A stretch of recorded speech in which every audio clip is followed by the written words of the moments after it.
Alright, so I got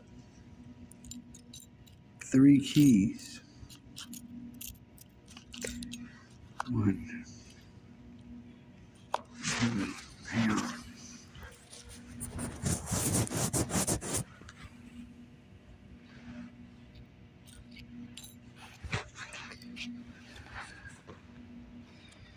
There's another one, but it doesn't matter, I'll find it.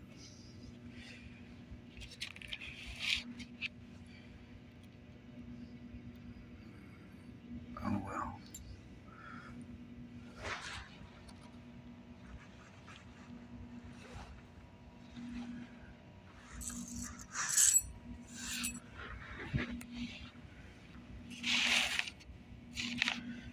But anyway, I've got it on film.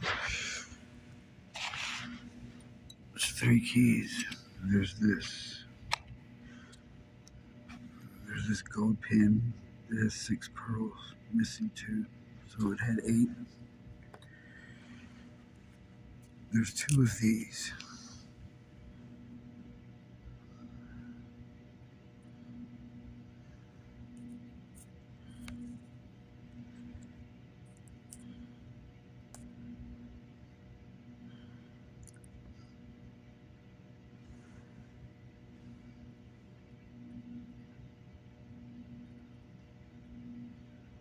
As you can see, it changes the view of the hue of the color from UV to others in a purplish blue tint.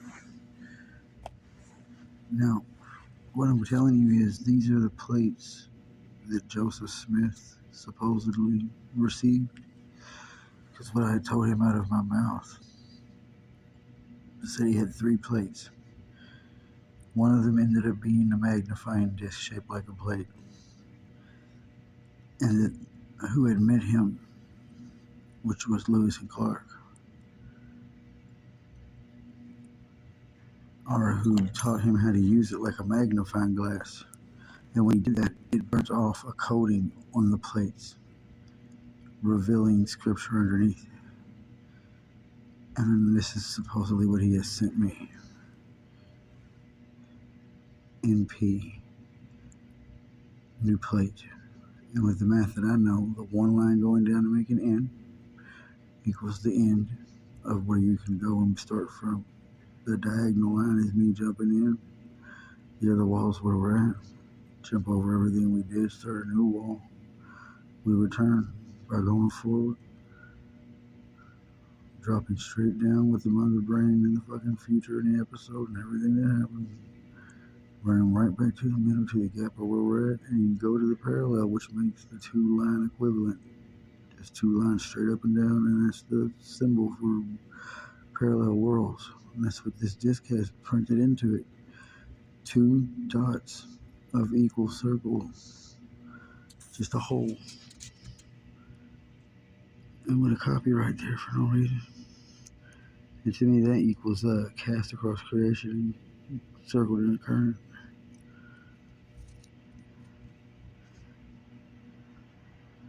There's the other plate. There's 2 plates because it came with 3 of these.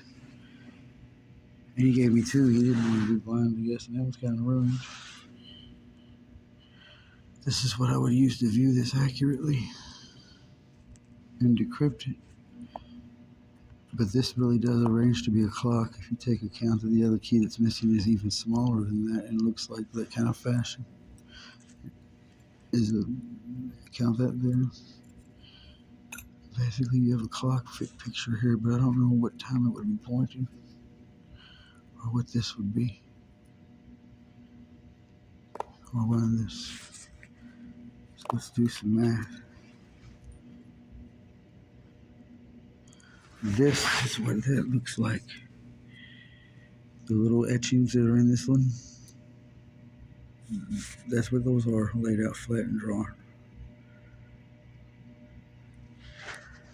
There's the other one.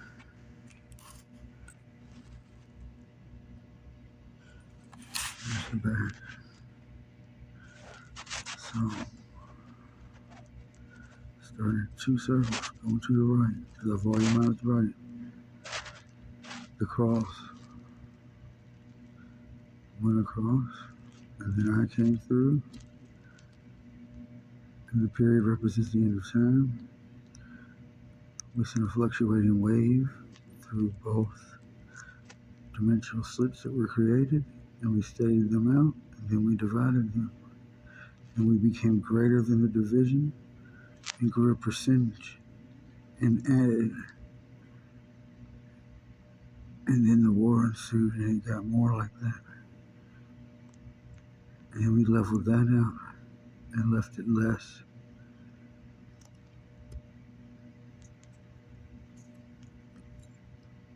We exist here to grow beyond.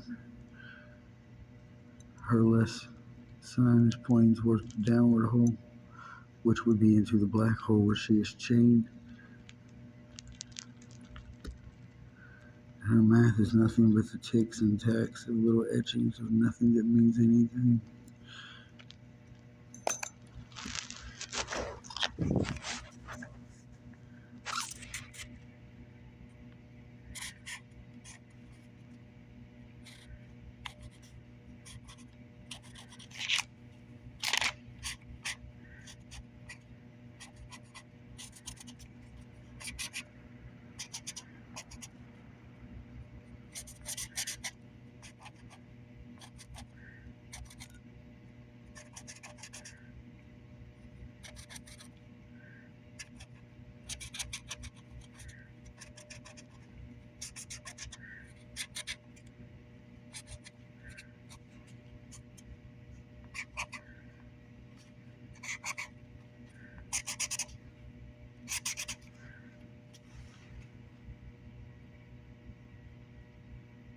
I don't see anything in that.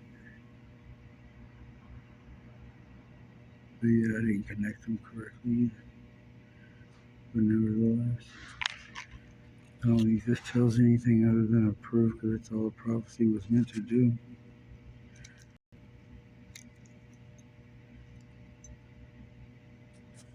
Let's check the scripture.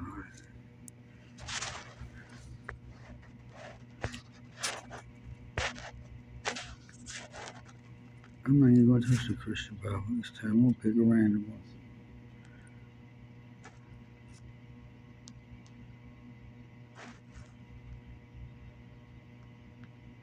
So, Lord, is this right or not? And if so, tell me what's up.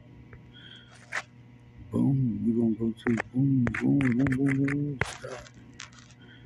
Whatever that is. Prativedigelum. For the Prativedigelum of James, see Gospel of James in Christianity Theology, and Prativedigelum, also known as Prativedigelum, Proto-Evangelium, so futuristic, or Proto-Evangelium, which is God's statement to the serpent of the Garden of Eden about how the seed of the woman would crush the serpent's head. And I will put my enmity between thee and the women, and between thy seed and her seed, and it shall be thy seed, that thou shalt bruise his heel. Proto-Evangelium is a compound word, two Greek words, protos meaning first, and evangelium meaning God, meaning good, news, or gospel. Okay, well, they would be first if they came backwards. The Proto-Evangelium in Genesis 3:15 is commonly referred to as the first mention of good news of salvation in the Bible. Strictly speaking, the Proto-Evangelium bruises the last part of Genesis 3:15, it shall bruise thy heel, according to its either called. The passage uses sigma and the word bruise. This is thy own word, which may be translated to which shall crush thy head, and they shall be bruised thy heel. This is the great nature of the context of the fall of man. This passage describes more than just a man stepping onto a snake's head. The reference to the seed of the woman of Christ is Christ. As Christ is believed to relate to the virgin birth of the Messiah. As shut up, man. Union of the divine nature within the human nature of Christ. Yeah, what? Hypostatic union. Hypo and static. You're in my blood, and it's a static union of the divine nature of human nature of Christ with the human nature of Christ, because the whole animal kingdom came into me. And all the time, Old Testament scholars Derek Kennedy described the prophet as the first glimmer of the gospel. Several other early church fathers, such as Justin Martyr and Irenaeus, regarded this verse as the prophetic of the first Masonic prophecy in the New Testament. I woke up with a boil on the bottom of my foot one morning after a black preacher man woke me up and gave me breakfast for no reason on a church stoop, and I felt no pain. I was walking fine the night before, and it was the size of an egg. The reference to the bruising of the serpent's head refers to a number of biblical topics. Primarily, it speaks to the defeat of Satan, both spiritually and eschatologically. I can't pronounce it. The defeat of Satan, when spoken of together with Christ's works, usually begins with the crucifixion of the cross. Satan's power over mankind undone, so the spiritual sense he is defeated. Leopold says at the same time, a crushed head spells out defeat. In eschatology, the study of the end time, Satan's defeat comes when he is cast into the lake of fire, and the devil who had deceived him was thrown into the lake of fire and brimstone, where the beast and the false prophet were, and they will be tormented day and night forever. I'll come back to that. The plates, though, cuz what's up with the plates? Tell me about what's up in the Haggadah. Because you know, we're going to come straight here. Two blessings are recited. First one recites the standard blessing before eating bread, which includes the words. Okay, that's the plate with the math on it. Who brings forth Multazai in Hebrew. So Hebrew started with the chicken scratch words here, which forms your letters. And that's what's hanging from this little circle. Then one recites the blessing. I just did that by acknowledging what this is saying regarding the commandment to eat and because we were telling them it's okay to use these, and they didn't want to believe it until they heard that. And knowledge God's peace. Some say too, is an eating while we're silent.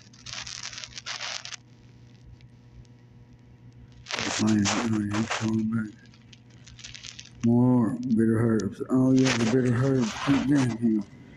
The blessing for the eating of bitter herbs is recited, and then it is dipped into charoset. This is where you get chasset from, King. But anyway, and eaten. Here's what he's talking about, y'all. He's talking about it's called tea.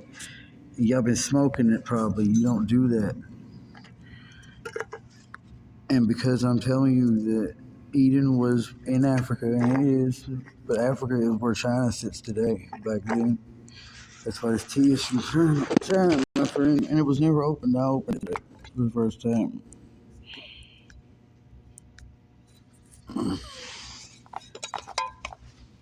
It's called that Harney and Sons Master Tea Blends.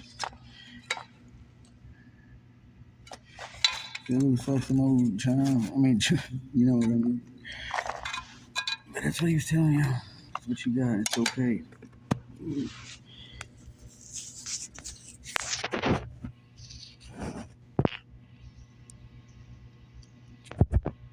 Let's show one more randomizations out.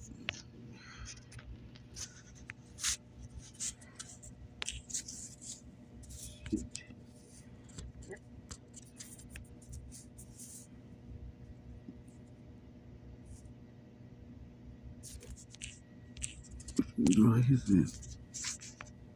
Boom.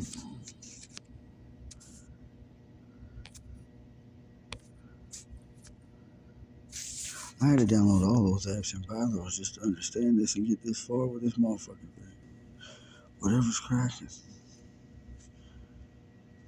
Everybody wants proof of something. Who y'all want to be, the I Ching or the Talmud or the Quran? John, what's John? I mean, John, you ain't heard, we ain't heard enough of this. What was that? You touch the gospel, just touch the gospel, the whole screen blew, okay? There's nothing here. Oh, article. Oh shit, there's that thing. I was going to translate that one day. The article is about the written accounts of the life of Jesus for the message of Christianity, the good news. See the gospel for the other good news. This make-believe gospel originally meant the Christian message itself, but in the 2nd century it came to be used for the books in which the message was set out, the 4 Chronicles, Computers in the ocean. You can see they put the scratch here. Yeah, the little cursor with the switch. I thought of that. So it's its own distinctive understanding of Jesus and his divine role. All four are anonymous and granted in the second century, and it's almost certain that none were written by an eyewitness. They are the main source of information of life of Jesus Christ as researched. For the quest of historical Jesus, modern scholars are citing on relying on unquestionably but critically studies attempt to distinguish the origin of Jesus from those by their authors. Many non-canon gospels were also written long later. All four are like them as advocating particular theological views of their author. You don't understand. Further information, the gospel, God's spell, I already know. It's G-O, it's go, nigga. God's name is go, yeah. Go spell. That's what I was going to tell you right there. That's all it says. It's the Old English translation of Greek. Volumize over life, yield everything. And then we yielded back, bing, bing, twice across her volume. And then I dipped in again and said, what's up, nigga, in the Egypt zone. And we swung back around and I scooped back up and it repeats back and forth. I'm just playing. It all just means good news. This may be seen from the analysis. What are we talking about? What's up with the plates? I gotta double check with you. First page of the Gospel of Mark, an American by Sagerius Becker. Yeah, the four Gospels.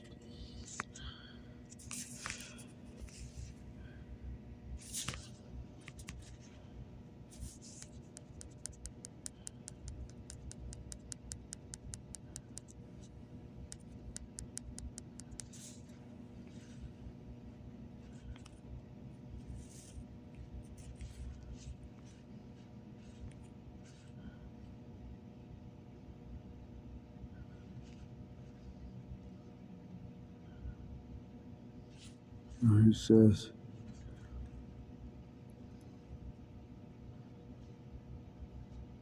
well, here's where I stand into.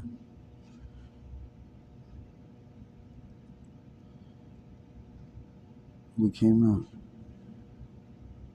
We fought the oath. I returned into the dual slit. I junctioned under her original time period of expecting me and went straight to the wall where she started, and I hooked her, creating a link underneath, closing the door on her, but she bridged through with disease and Demi.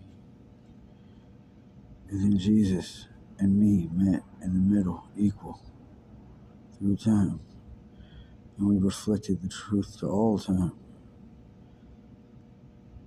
And we locked that door underneath the truth. And it's basically what it means. I could go on and on, translate this forever. It's some shit someone had to sit down with me and allow me to do with free time that I don't even get. I gotta sneak this to sit here and do this shit in random places just to exist.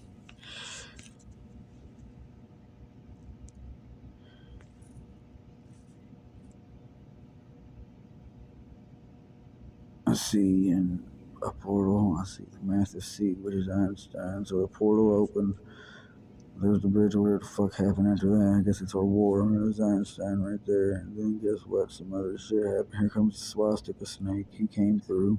We had a parallel slit, so he gets a parallel on top of that. That would make a swastika. So Einstein did World War II. Then boom, boom, boom, boom, boom. And there is a man standing all by himself at the end of that tractor. Oh God knows what was going on. And then a blank spot, and then a period. This is the story of how life ended. And after that period, I came back. And that last man there standing is Adam.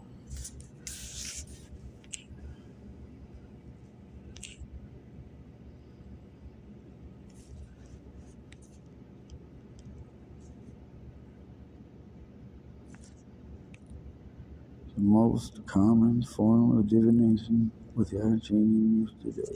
Okay.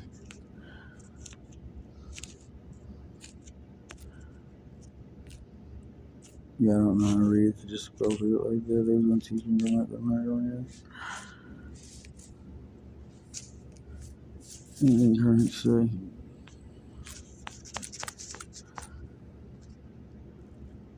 They have certainly disbelieved who says Allah is the third of three, and there is no God except one God. And if they don't detest from what they are saying, there will surely afflict the disbelievers among them painful punishment, according to a hadith collected by Bakura. I don't know how to say his name. The people of the book used to read the Torah in Hebrew and then explain it in Arabic to the Muslims. Allah's messenger said to the Muslims, don't believe the people of the book, nor believe them, but say, we believe in Allah, and whatever is real to us, and whatever is real to you. Y'all peep game too. God bless you.